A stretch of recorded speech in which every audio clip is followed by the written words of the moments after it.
Dozens of communities all over the country are looking to take the economy into their own hands. These, by the way, it may look fake, but these are real sort of currency. It's not federal currency. This isn't violating the law, but they are actually issued by local currencies to help local businesses. Our next guests are leading the charge in their towns all the way from the Berkshires in western Massachusetts. We're joined by Susan Witt, the founder of BerkShares.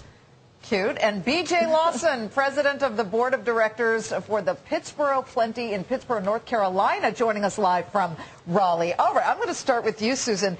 Okay, I've got some of this currency in my hands. Explain to viewers out there who think that perhaps you're absolutely insane how this works, because it's a fascinating concept. It's a way for consumers to support their local businesses.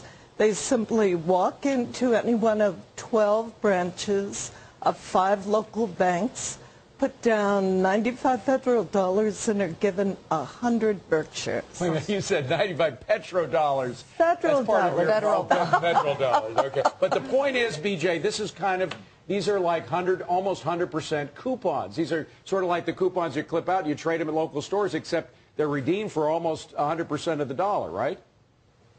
Yes, David, and it's the Piedmont Plenty, because we envision this serving our region of central North Carolina, and it's about building sustainable local economies with our own, as you said, local economic stimulus of money that circulates locally.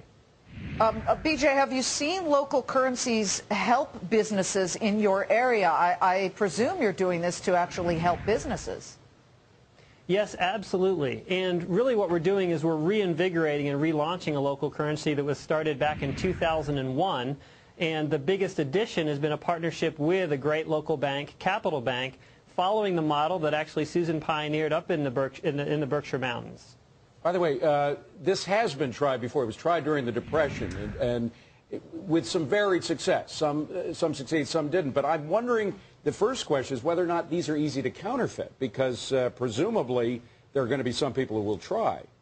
They're very high quality security paper, so they're hard to access and not very easy. It has that linen counterfeit. Feel to it that regular dollar. Honestly, it looks like European or Russian currency, at least sort of the feel, as you said, David. BJ, can you use these in a local Walmart, or do you have to use them just for basic local businesses? Well, we encourage all businesses and individuals to accept them, but the reality of accounting systems and so forth means that it tends to be the local vendors who really embrace them, and thus who share in the benefit.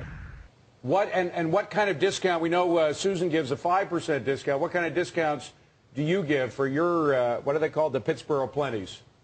The Piedmont Plenties will initially be exchangeable at basically a 10% discount, so a 90-cent exchange rate. So you bring in $1, you bring in 90 cents, you get $1 worth of these things, and the local community cooperates. That's correct, and it's really just about, honestly, folks they've been tarped and talfed and pipped to death.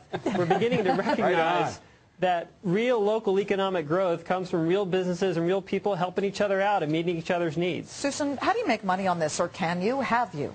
No, it's issued by a nonprofit. We've been supported through grants. 2,300,000 BerkShares have gone out in circulation since issue in 2006. And there are about 370 businesses signed up to take BerkShares. You can build a house in BerkShares, arrange a funeral in BerkShares, do your grocery shopping in BerkShares at the farmer's market, or get a divorce in BerkShares. BJ, how many plenties have gone out in dollar terms?